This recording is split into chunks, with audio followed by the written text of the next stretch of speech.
I'm Ann Simmons for the Los Angeles Times. It is the deadliest firefighting tragedy in Arizona history. 19 firefighters, part of an elite hotshot team, overcome as an inferno swept through rugged terrain west of a small town of Yarnell.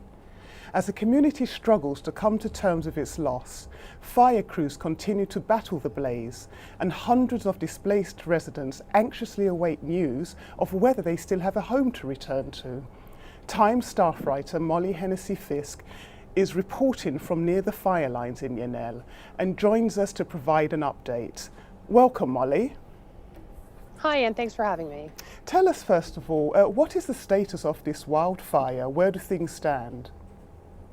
Well, we spoke with fire officials late yesterday who gave us an update on the fire with some new maps of the fire lines.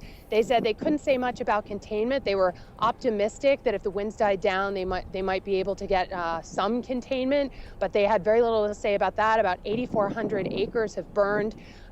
We have gotten mixed reports about structures burned. We had heard 200, then there were reports of 50. The fire officials who I talked to said it was very difficult to get a solid number on structures or homes burned, in part because it's been so difficult to get into those areas of Yarnell and nearby Peoples Valley. They told me that it's still very hot out there, that the structural assessment teams have tried to go house by house just to check and make sure that people are okay, because there were some people who refused to evacuate, but that a lot of the houses there run on propane, and so that's a concern that there might be explosions, that the area is still dangerous and unstable, but they were optimistic they might be able to get in today.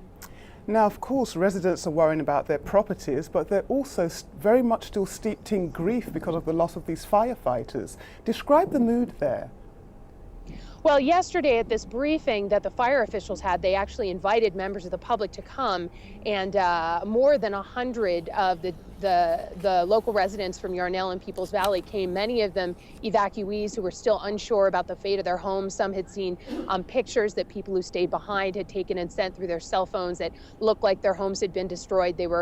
Some were really emotionally on edge and would cry at times when I was talking to them, saying they just wanted to know the fate of their homes so that they could take the next steps and start, moving on and trying to make plans where they're going to stay for the summer, whether they're going to rebuild, what they should do. And the fire officials tried to address that. Some walked up into the stands. This was being held at a local high school, so they went into the stands at the gym and were talking to these residents who were asking questions. But it seems like they can't really give them definitive answers yet because people aren't being allowed back in to assess. Now, Molly, do we have any more details on how these firefighters were overcome? They were obviously very experienced firefighters. They were, and the fire officials that I talked to had talked about the weather conditions. They had talked about the fire being very unpredictable, that the winds were strong, that the winds may have been a factor, that the one surviving member of the crew, Brendan McDonough, had been a lookout who was stationed on a hill overlooking where the rest of the hotshot crew, the wildland firefighting crew, were working, and he had what's called a trigger point, which is a point where if the fire approached that close, he was supposed to leave his position and drop back. And when he saw the fire reaching that point, he radioed to the crew, the fire official said, and told them that he was going to be leaving and dropping back, checked in with the captain of the crew to see if they needed anything and let them know that the conditions had worsened. And he dropped back to a dozer line and met with a member of another hotshot crew. And when he turned around to reassess, the fire official said the fire had completely overrun the path he had just come down. And it was moving that fast, they said. So it sounded like very unpredictable conditions. My goodness, I mean, the grief must just be so palpable there. What have you learned about some of these brave heroes? I understand you've spoken to some of the relatives and friends of those who died. I have. I spoke with the widow of one of the firefighters, Julianne Ashcraft, who talked about her husband. They have 4 small children. One is just a baby. The oldest is 6.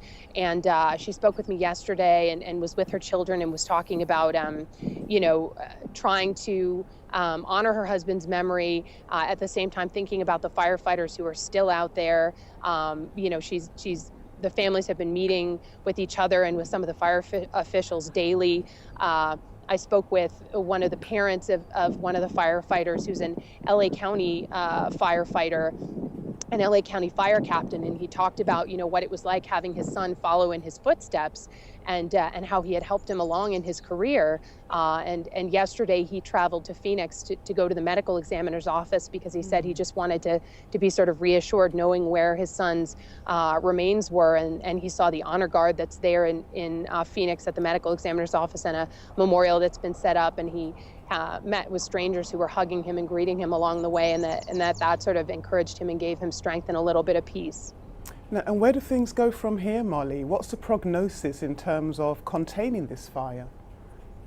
Well, they have more than 550 firefighters, the officials told me, who are out battling it, and there's more on the way. It seems like a lot, just depends on the weather. I mean, we've had rain on and off the past couple of days here in Prescott, which is where I am, but it's unclear how much of that is reaching the fire area, which includes a lot of more remote rural areas away from here. We also had lightning last night, which can be a bad thing in terms of fires. So a lot will depend on the wind and the weather over the next few days, it sounds like. And we're still waiting to hear from the fire officials about this issue of containment and structures destroyed, and whether people will be allowed back in. I know they have said they're trying to avoid a situation where they allow people back in only to have to re-evacuate them. Thank you so much for your updates, Molly. We'll be definitely keeping in contact with you as things progress. For more on this story and others, please go to latimes.com.